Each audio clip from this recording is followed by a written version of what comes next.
Hi అండి, అందరికీ నమస్తే. ఎలా ఉన్నారు? అందరూ బాగున్నారా? సో ఈరోజు మన ఛానల్లో వచ్చేసి పిల్లలకి ఎంతో హెల్తీగా ఉండేటువంటి రెసిపీ అనేది, స్వీట్ రెసిపీ అనేది చేస్తున్నాను. నచ్చితే కంపల్సరీగా లైక్ చేయండి, షేర్ చేయండి, కామెంట్ చేయండి. కొత్తగా ఎవరైనా సరే చూస్తుంటే సబ్స్క్రైబ్ చేసుకోండి. సో ముందుగా వచ్చేసి బాదం తీసుకున్నానండి. మనం చేసే రెసిపీ బాదం హల్వా అనమాట. సో బాదం తీసుకున్నాను 1 కప్పు.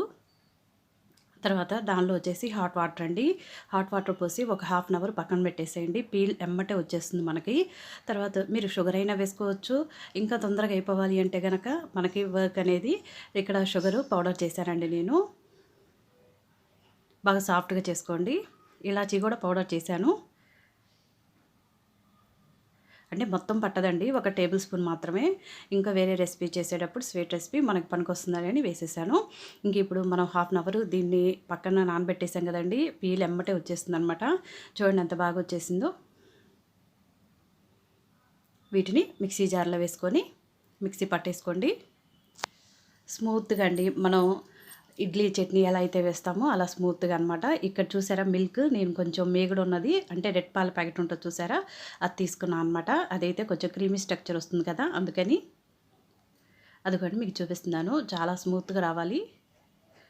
అయితే ఈ స్వీట్ మనం చేసేది స్వీట్ రెసిపీ కాబట్టి దీనిలో కొంచెం నెయ్యి ఎక్కువగానే పడుతుంది. 2 టేబుల్ స్పూన్ నెయ్యి వేసుకోండి. నెయ్యి యాడ్ చేసిన తర్వాత అది మెల్ట్ అయింది కదా, తర్వాత మనం స్మూత్గా మిక్సీ పట్టాం కదండి బాదం పేస్ట్ని, ఇక్కడ యాడ్ చేసుకోండి. ఈ ప్రాసెస్ అంతా కూడా సిమ్లోనే చేసుకోండి. మీరు షుగర్ అయినా వేసుకోవచ్చు, షుగర్ పౌడర్ అయినా వేసుకోవచ్చు. 1 కప్పు షుగర్ పౌడర్ నేను వేసానండి. ఇప్పుడు మనకి లిక్విడ్ లాగా ఫామ్ అవుతుంది. ఇప్పుడు ఇలా చేసుకోండి.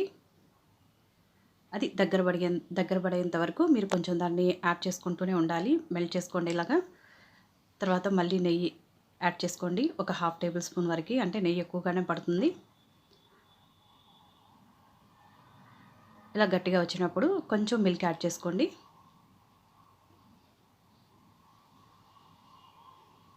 ఇలా వస్తుందండి. ఫైనలీ బాదం హల్వా అయితే రెడీ అయిపోయింది. ఇది బాదం అనేది పిల్లలకు కానీ మనకు కానీ చాలా హెల్తీ రెసిపీ అనమాట. మీరు కూడా ట్రై చేసి బాగా వస్తే నాకు కింద కామెంట్ బాక్స్లో కామెంట్ చేసి చెప్పండి ఎలా వచ్చిందో.